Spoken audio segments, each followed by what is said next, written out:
Matius pasal yang ke-8 dan kita akan baca ayat yang ke-25. Matius 8 ayat 25. Maka datanglah murid-muridnya membangunkan dia, katanya, "Tuhan, tolonglah kita binasa." Ya.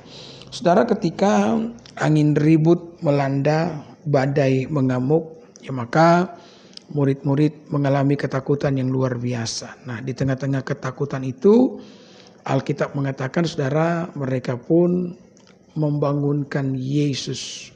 Mereka berkata, "Tuhan, Tuhan, tolonglah kami binasa." Jadi membangunkan Yesus adalah respon yang baik yang dapat dilakukan oleh murid-murid pada saat mereka mengalami goncangan. Dan saya percaya bahwa ini juga adalah respon yang dapat kita berikan. Ya, kita dapat membangunkan Tuhan, tanda kutip, artinya kita dapat melibatkan Tuhan, meminta Tuhan terlibat dalam setiap goncangan yang kita alami. Saya sudah pernah mengatakan bahwa yang namanya hidup manusia itu kan bukan dibangun berdasarkan apa yang terjadi pada kita, melainkan bagaimana kita meresponi apa yang terjadi pada kita. Meskipun engkau mengalami sesuatu yang buruk, sesuatu yang tidak baik, selama engkau mampu memberikan respon yang baik, maka kebaikanlah yang akan menjadi milik bagian saudara. Sebaliknya, meskipun engkau mengalami sesuatu yang baik dalam hidup ini, selama engkau memberikan respon yang sangat buruk, saudara, maka keburukanlah yang akan terjadi. Itulah sebabnya ketika kita menjalani hidup ini, kita selalu diperhadapkan dengan ujian agar kita melatih diri untuk bisa memberikan respon yang baik. Ya, Tuhan melatih setiap kita untuk agar kita bisa memberikan respon yang baik dengan setiap kesulitan yang kita alami di dalam kehidupan ini. Ya, beberapa di antara kita mengalami pergumulan yang cukup panjang. Ya, sama seperti pergumulan yang dialami oleh orang Israel ketika mereka keluar dari Mesir menuju ke tanah Kanaan. Pergumulan mereka itu selama 40 tahun, saudara. Kenapa pergumulan mereka begitu panjang? Karena Tuhan melatih mereka agar mereka itu bisa memberikan respon yang baik. Ya, Tuhan ingin kita, saudara-saudara, bukan hanya memberikan respon yang baik pada saat kita mengalami kebaikan. Tuhan juga mau kita belajar memberikan respon yang baik pada saat kita mengalami sebuah keburukan. Nah, orang Israel kan beda, ketika mengalami kebaikan mereka bersyukur. Tapi ketika mereka mengalami sebuah keburukan mereka mengeluh. Dan inilah yang membuat mereka terlalu lama berputar-putar di padang gurun. Saudara, bagi Allah adalah terlalu penting ya untuk mengubah kita. Ya, bagi Allah terlalu penting untuk melatih kita memberikan respon yang baik ketimbang mengubah keadaan kita. Memang saudara, kita rindu ya keadaan kita berubah, dan Tuhan juga saya percaya rindu untuk mengubahkan keadaan bagi kita. Tapi bagi Tuhan itu yang paling penting itu bagaimana kita merespon, saudara. Ya, karena hidup ini bukan hanya dibangun berdasarkan apa yang terjadi kepada kita, tapi hidup ini dibangun berdasarkan respon kita dengan apa yang terjadi kepada kita. Nah, kalau kita melihat di dalam perjanjian lama, ada kisah yang sangat menarik. Ketika orang Israel itu mengalami sebuah tekanan yang luar biasa dari musuh-musuhnya. Ada zaman di mana orang Israel itu dibuang oleh Tuhan ke negeri pembuangan, karena mereka itu hidup tidak takut akan Tuhan. Meskipun mereka telah sampai ke tanah perjanjian, Tuhan telah memberikan tanda yang telah dijanjikan itu, tanda yang berlimpah susu dan madu. Tapi ternyata saudara-saudara, berkat-berkat yang Tuhan berikan kepada orang Israel tidak membuat mereka bersyukur. Kenapa? Karena mereka punya sikap yang tidak baik. Makanya saya beritahu sekali lagi, saudara, ya, meskipun kita mengalami kebaikan dalam hidup ini, tapi kalau kita terus memberikan respon yang tidak baik, maka keburukanlah yang akan terjadi. Oleh karena orang Israel tidak tahu bersyukur dengan semua berkat yang telah Tuhan berikan kepada mereka, maka Tuhan mengizinkan bangsa Babel menaklukkan mereka, sehingga pada akhirnya ada begitu banyak orang Israel yang dibawa ke negeri pembuangan. Ada satu masa Raja Babel itu dipimpin oleh seorang raja yang bernama Ahasiweros, ya. Dan di sana ada begitu banyak orang Israel termasuk Mordekai dan keponakannya yang bernama Esther. Esther ini yang kemudian saudara-saudara menjadi permasyurinya Raja Ahasiweros. Maka bangkit satu musuh yang bernama Haman. Haman yang begitu benci dengan orang Yahudi, ya. Pertama dia membenci Mordekai, kemudian kebenciannya ke Mordekai itu menyebar kepada seluruh orang Yahudi. Maka kita perlu berhati-hati dengan yang namanya kebencian.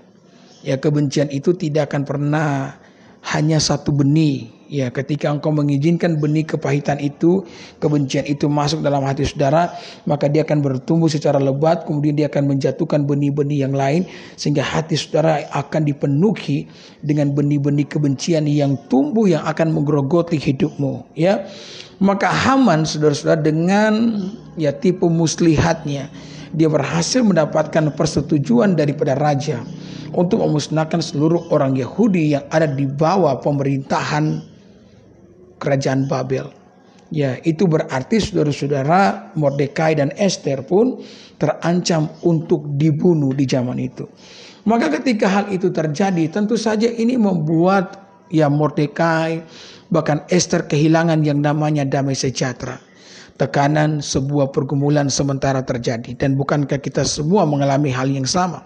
Tetapi kita perhatikanlah sebagaimana respon yang diberikan oleh Esther, kita pun juga harus memberikan respon yang sama ketika kita mengalami tekanan dalam hidup ini. Alkitab mengatakan, saudara, ketika tekanan itu diberikan, masalah itu terjadi, ya Esther mengambil keputusan untuk mencari Tuhan. Ini respon yang baik loh. Ya, seperti apa yang dilakukan oleh murid-murid ketika gelombang itu bangkit, maka mereka membangunkan Yesus. Artinya mereka melibatkan Yesus di tengah-tengah pergumulan yang mereka hadapi. Jangan pernah hadapi pergumulan ini dengan kekuatan saudara sendiri, karena kekuatan kita tidak seberapa, Bapak Ibu. Tidak mampu kita menghadapi pergumulan ini. Kita harus melibatkan Tuhan di dalamnya. Esther pun melibatkan Tuhan, meskipun dia adalah seorang istri dari raja, ya, Ahasiweros. Dia punya kedudukan, dia punya pangkat, dia punya pengaruh, tapi semuanya itu tidak ada gunanya di hadapan masalah besar yang sementara dihadapi oleh orang-orang Yahudi. Maka Esther melepaskan jubah kebesarannya, dia mengambil baju puasa, dan Alkitab mengatakan Esther berpuasa selama 3 hari 3 malam, tidak makan, tidak minum. Dia mengharapkan Tuhan turut campur tangan di tengah-tengah pergumulan yang mereka alami. Dan apa yang terjadi, saudara-saudara, ketika Esther melibatkan Tuhan, maka tangan Tuhan yang ajaib membalikan keadaan.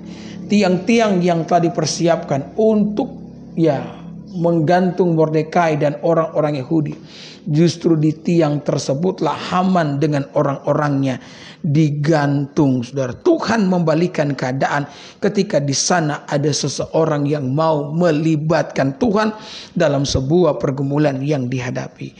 Kita pun demikian, Bapak Ibu, ya, ketika engkau menghadapi pergumulan, sekali lagi jangan hadapi dengan kekuatanmu sendiri. Libatkanlah Tuhan, ya.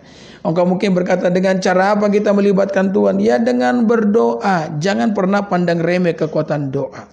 Saya tuh paling tidak senang ya kalau misalkan ada jemaat datang, kemudian konseling begitu, kemudian saya sebagai hamba Tuhan memberikan saran bahwa ibu harus berdoa, bapak harus berdoa.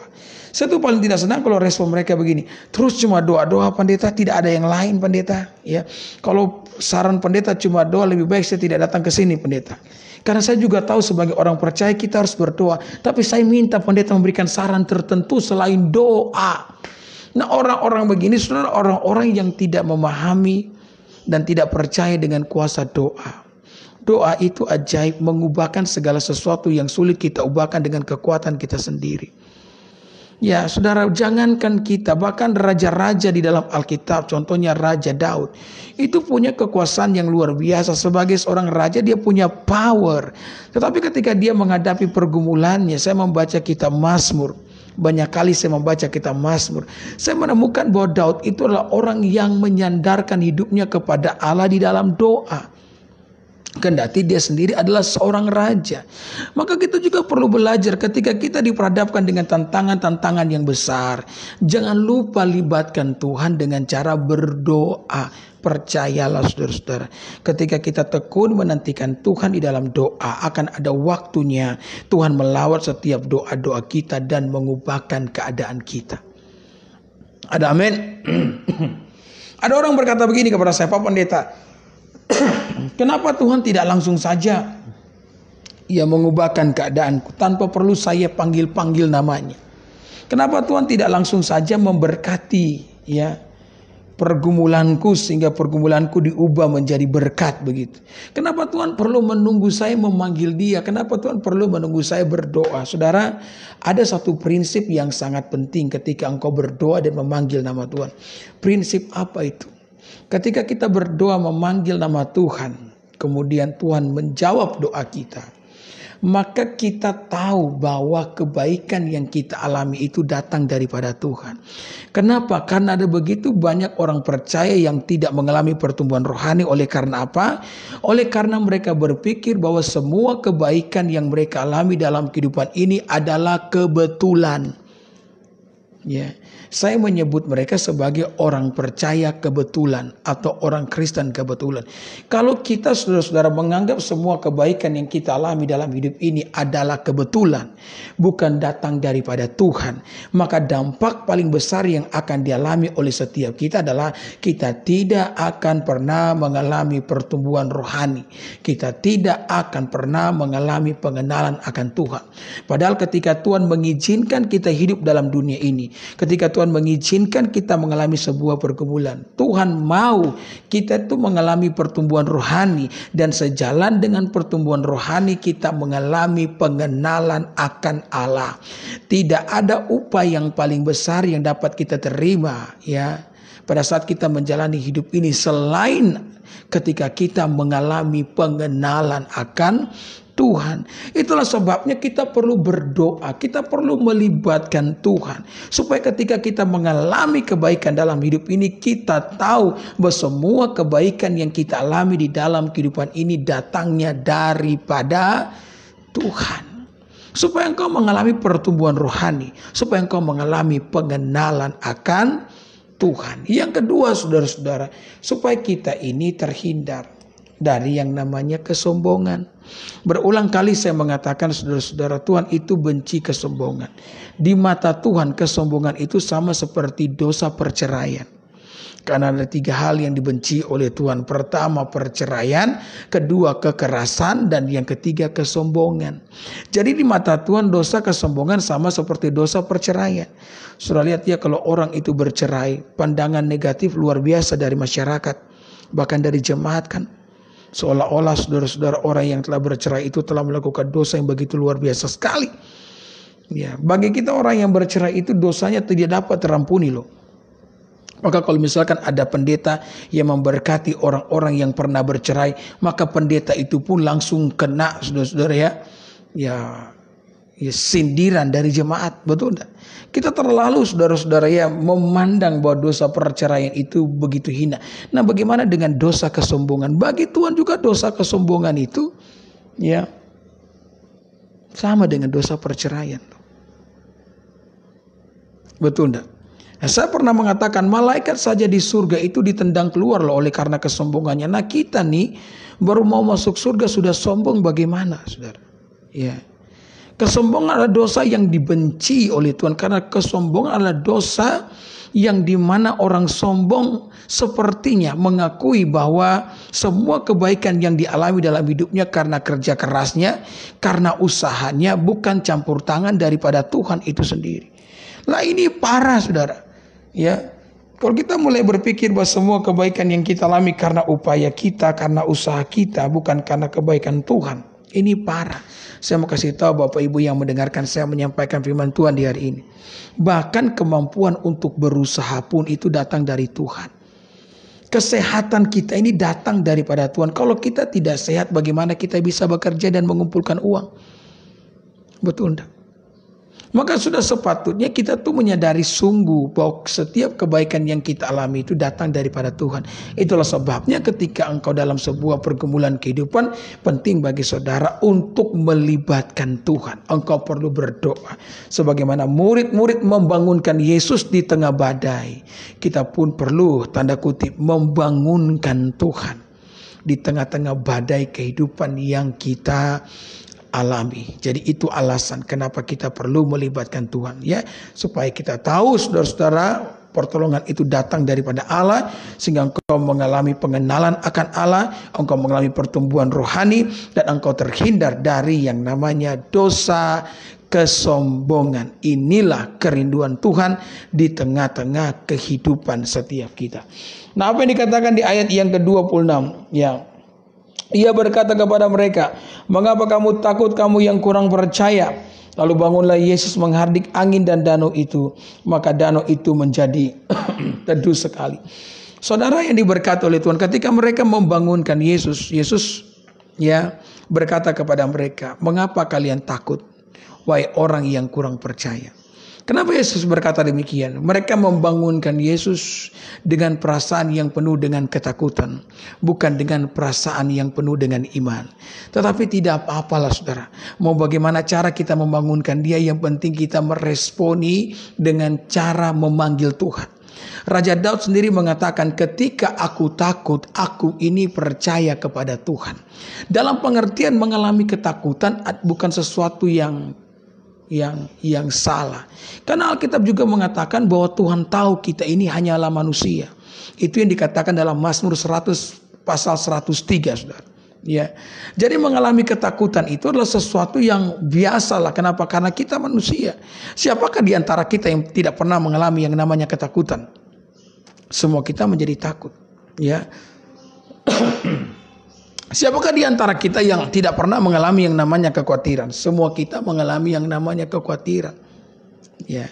Tetapi yang paling penting itu saudara-saudara, bagaimana kita merespon ketika kita mengalami takut, bagaimana kita merespon ketika kita mengalami khawatir. Itulah yang paling penting. Nah, ketika engkau menjadi takut, ketika engkau menjadi khawatir, maka datanglah, larilah kepada Allah. Betul kata pendeta Charles Spurgeon. Pendeta ini pernah ngomong begini, bahwa segala sesuatu adalah anugerah. Apapun itu, baik positif maupun negatif, adalah anugerah selama itu membawa kita kepada Tuhan. Jadi bahkan ketakutan dan kekhawatiran pun katanya adalah anugerah, selama ketakutan dan anugerah itu membawa kita datang kepada Tuhan. Amin.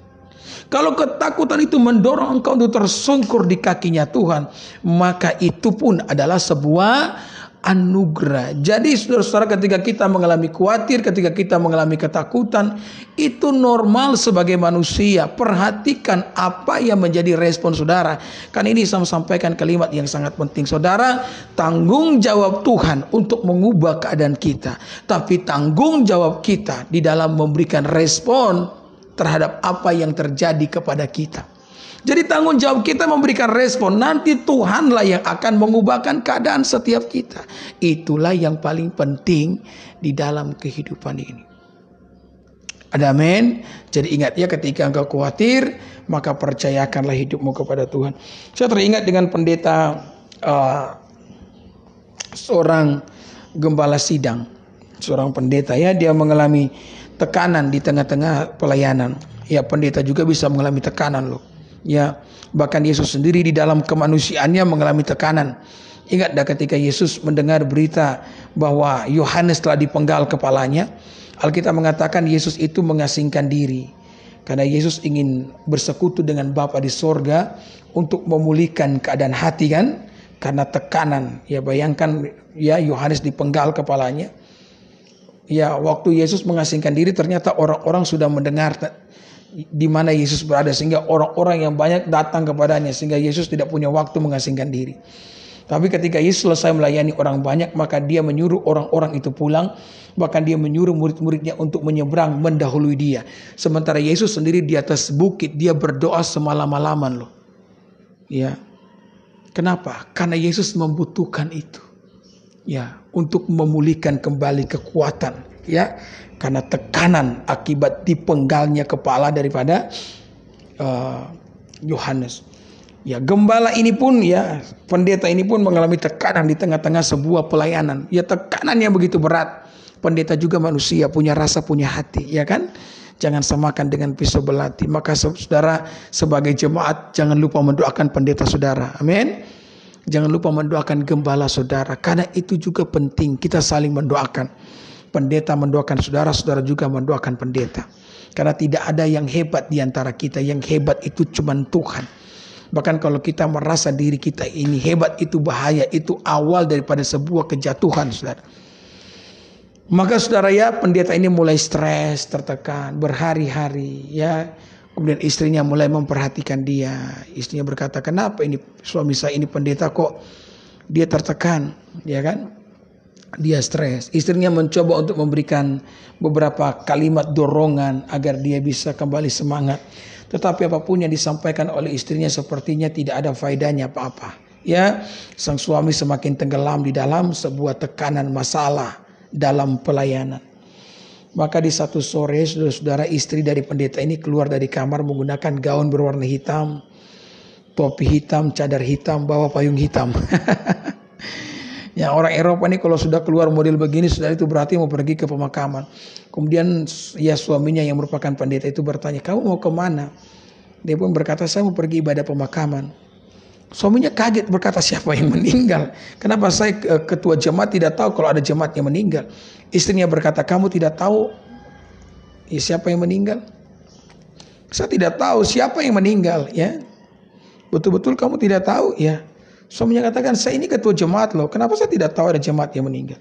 Kemudian istrinya berkata, yang meninggal itu Tuhan. Saudara mendengar itu, suaminya kaget. Apa maksudmu? Kenapa kamu berkata Tuhan meninggal? Ya, Yesus pernah mati tapi dia bangkit dari antara orang mati. Dan dia hidup untuk selamanya. Kenapa kamu berkata bahwa Tuhan meninggal? Tuhan itu hidup. Dia hidup untuk selamanya. Kemudian istrinya berkata, kalau kamu percaya bahwa Tuhan itu hidup, kenapa kamu stres? Kenapa kamu tertekan? Kenapa kamu putus asa? Ya.